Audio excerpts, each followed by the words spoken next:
his kingdom. It's to apprehend Christ and his kingdom. Even when the call of God was not clear on my life, I stayed in the presence. I tied myself there. I knew the reason I have not heard it was because I had not ascended in the spirit. I stayed there. I left the university 9 years ago. Finished my master's 4 years ago. I'm a PhD student. We are just using it to while away time.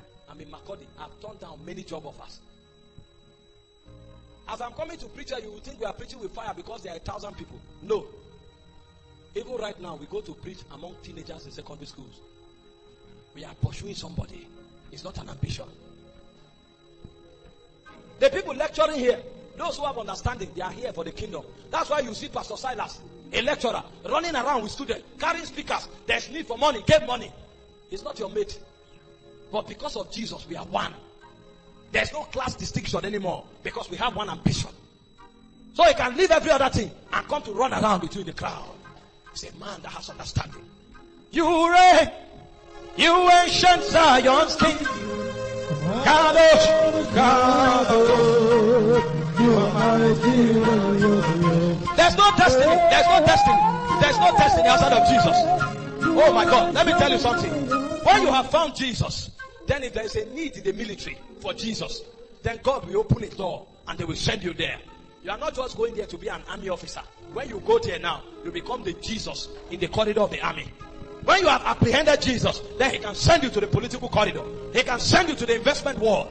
Why? Because the goal is to colonize the world. And only men that can be witnesses unto him can be sent to the corridors of the world. That's why after he finished with the apostles, he said, go into all the worlds. The reason you are going into the world is not to go and survive. He said, disciple all nations, teaching them the things you have received of me. He said, lo, I am with you always. So when a man is in the bank, he has gone to the bank because he apprehended Jesus, and Jesus is sending him to the bank.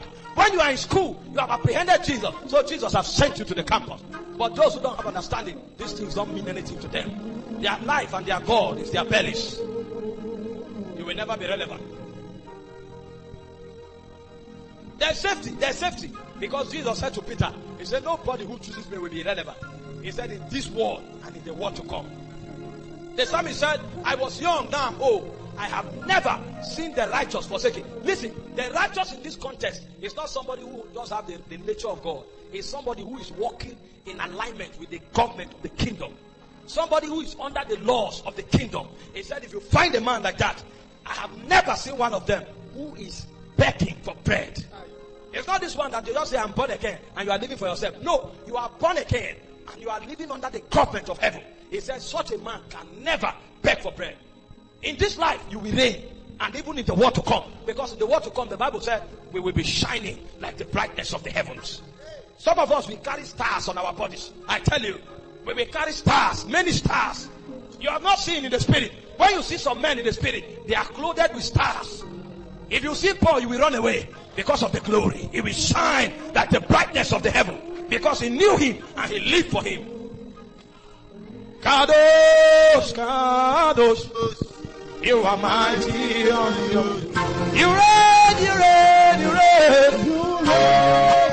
You ancient Zion's king. Kadosh, Kadosh, you are mighty on your throne. You reign, you reign, you reign, you reign. You ancient Zion's king.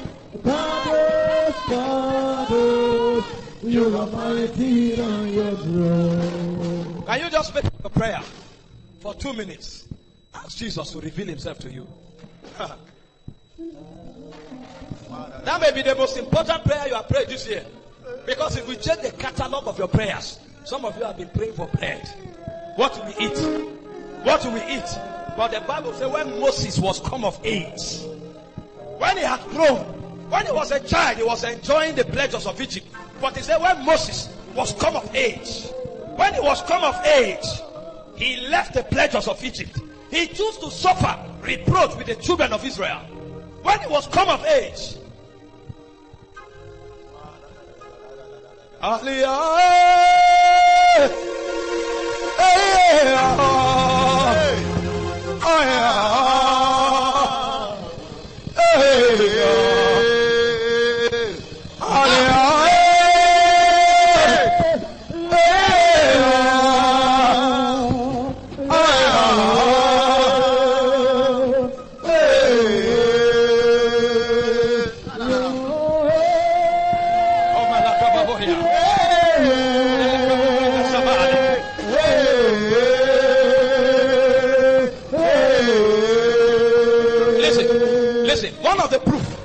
One of the proof that you are growing and you are coming into maturity is that your priorities begin to change.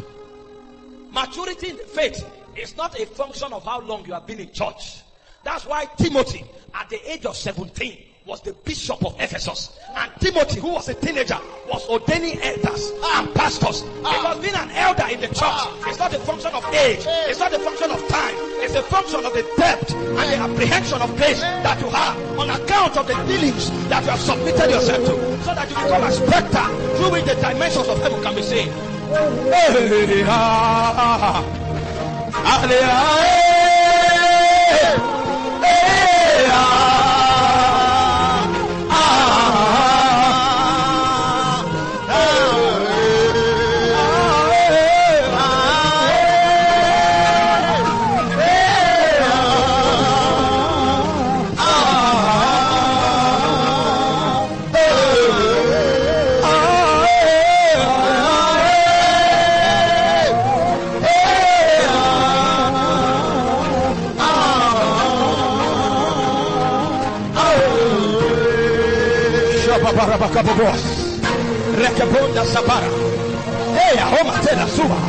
You see, let me tell you something. Our doctrine in church has become defective. That's why people pride themselves in the wrong thing. People come to tell you they've been born again for 20 years, but there's no proof in their lives. We pride in how long we've been born again. The apostles were with Jesus for 3.5 years, and for 3.5 years was enough for Jesus to commit his assignment to them and go back to heaven. He was not watching from somewhere. 3.5 years training was enough for Jesus to commit the whole kingdom to them and leave the world. You know what that means? And people pride themselves. I've been born again for 15 years. Who told you time is important in the equation of reality? What proof do you have in your life? What dealings have you submitted yourself to? The Holy Ghost calls you. Even prayer you are struggling with. Study of the word you are struggling with. You have not witnessed anybody. There's nobody standing in the kingdom today because you are born again. You should be ashamed. You should be ashamed to tell us when you were born again. Because we are not out to know when you were born again. We are out to see the fruits of the fact that you are born again. Jesus didn't say go telling people when you are born again. He said these signs shall follow them that believe. In my name they will cast out devils.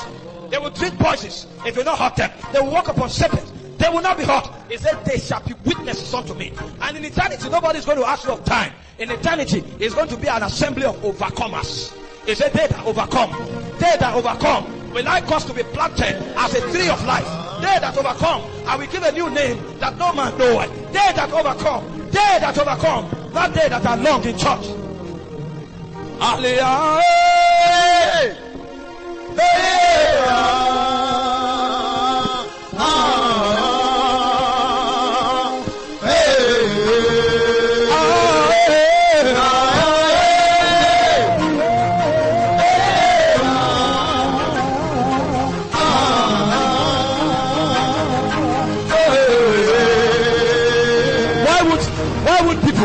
Why would people fighting over titles?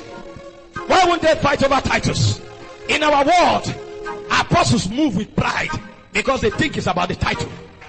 But in the world where Christianity was born, they were the ones that died. They were the ones that their blood was spilled. Today you find pastors battling over money. Over money. A prophet comes to a church and then the pastor tells him, this one have money. Tell him this so that honorarium can become big. You see pastors now have pastoral psychology where they settle young ladies that are into immorality. Some of them are choir leaders. They settle. But in the church that we came from, somebody sold land and hid part of the money and the person fell down and died, because that's a church of the Holy Ghost. That's a church of righteousness. That's a church that was the foundation upon which everything was built. I tell you the truth. God is serious with the foundation because it's foundation. In your own time, The Holy Ghost may not be strict like that, but everything you do will be tried by fire. And if it doesn't pass the test of fire, it will be burnt, and you will have no reward in the world to come. Your life will be a waste. Your life will be a waste, except as you pursue after Jesus. Apprehend him and commit yourself to him, because that's where life begins from.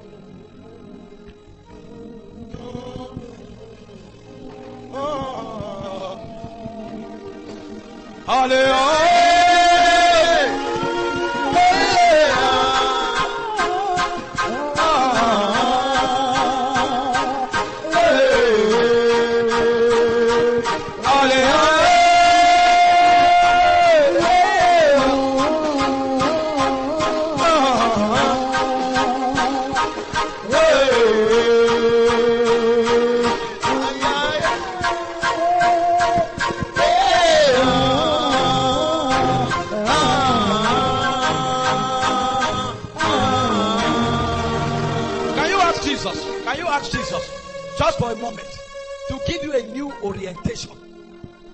We are badly in need of reorientation. Some of us come to God for what we can receive. We don't care about what the Father is interested in. Can you ask him to reorient you again? Maybe your vistas have been corrupted. Maybe what you think is right is wrong. And life is not an experiment. You will only discover in eternity that you are wrong. He said there's a way that seemeth right unto a man, but the end thereof is death. Can you ask God for a reorientation? Lord, what I believe in, is it correct? Is it right? Ask for a reorientation. The Bible said, if we don't judge ourselves, we will be judged. He said, let him that standeth be careful lest he falleth. Can you ask for a reorientation? Perhaps what you think is right, you are wrong. You could just be wrong. Because the only way where you can know truth is when you see Jesus. Isaiah was a prophet.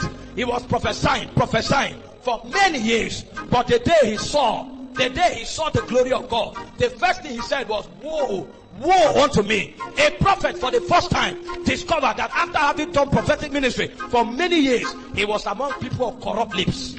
Maybe what you have been doing and think is right is wrong. Until you see the glory, until you see the personality, who is the substance of truth, you may never know whether you are right or wrong.